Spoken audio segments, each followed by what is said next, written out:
Fan ಓಡ್ತಾ ಇಲ್ಲ, radiator fan ಏನಾಗಿದೆ ಇಲ್ಲಿ ಬಯಲಾಗ್ಬಿಟ್ಟಿದೆ. ಕೂಲೆಂಟ್ ಎಲ್ಲ ಹೋಗಿ ನೋಡಿ, ಹೊಗೆ ಹೆಂಗೆ ಬರ್ತಿದೆ ನೋಡಿ. ಅದಕ್ಕೆ ತಲೆ ಕೆಡ್ಸ್ಕೊಳ್ಳೋಂಗಿಲ್ಲ. ಫಸ್ಟು ಗಾಡಿ ಆಫ್ ಮಾಡಿದ್ದೇನೆ, ಅದ್ರ ಮೇಲೆ ತಣ್ಣೀರು ಉಯ್ಬೇಕು.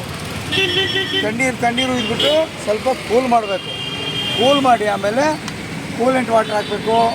ಆಮೇಲೆ ಫ್ಯಾನ್ ರೆಡಿ ಮಾಡಬೇಕು. ಅದನ್ನು ಡೈರೆಕ್ಟ್ ಮಾಡ್ಕೊಬೇಕು. ಈಗ ಫ್ಯಾನ್ ಸರಿಯಾಗಿ ಓಡ್ಸಲ್ಲ, ಡೈರೆಕ್ಟ್ ಮಾಡಿ ಗಾಡಿ ನಿಧಾನಕ್ಕೆ ಓಡಿಸ್ಕೊಂಡೋಗಿ ಫ್ಯಾನ್ ಚೇಂಜ್ ಮಾಡ್ಕೊಬೇಕು. ಆವಾಗ ಗಾಡಿ ಚೆನ್ನಾಗಿರುತ್ತೆ. ಇದು 10 ವರ್ಷದ ಗಾಡಿ ಅಲ್ವಾ, ಸ್ವಲ್ಪ ಪ್ರಾಬ್ಲಮ್ ಆಗುತ್ತೆ. ಅವಾಗೋಗಿ ಚೆಕ್ ಮಾಡ್ಕೊತಾರೆ. ವೈರಿಂಗೆಲ್ಲ ಇರಿಕಡ್ದು ಇರುತ್ತೆ, ಅದಕ್ಕೆ ಸ್ವಲ್ಪ ತೊಂದರೆ ಆಗುತ್ತೆ.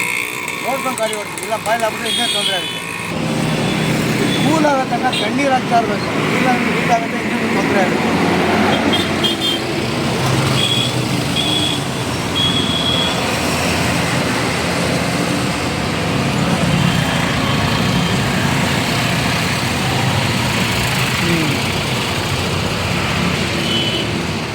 ಈಗ ತೊಂದರೆ ಇಲ್ಲ. ಸ್ವಲ್ಪ ಬಿಸಿಯೆಲ್ಲ ತಣ್ಣಗೆ ಸ್ವಲ್ಪ ಡೀಲ ಮಾಡಿದ್ರೆ ಅವೆಲ್ಲ ಈಚೆ ಹೋಗುತ್ತೆ. ಆಮೇಲೆ ತಣ್ಣೀರು ಹಾಕ್ಕೊಂಡು ಸದ್ಯಕ್ಕೆ ತೊಂದರೆ ಇಲ್ಲ. ಆಮೇಲೆ ಕೂಲೆಂಟ್ ಹಾಕಬೇಕು, ಮರಿಬೇಡಿ. ಆಮೇಲೆ ಫಸ್ಟು ಹೋಗಿ ಫ್ಯಾನ್ ಚೆಕ್ ಮಾಡಿಸಿ, ಎಲ್ಲ ರೆಡಿ ಆಗುತ್ತೆ. ಇಲ್ಲಾಂದರೆ ಇಂಜನ್ ತೊಂದರೆ ಆಗುತ್ತೆ, ಗಾಡಿ ಸಿಗ್ತಾಗುತ್ತೆ. ಸರ್ ನೋಡ್ತಾ ಇರಿ, ಆಲೋಚನೆ ಮಾಡಿ.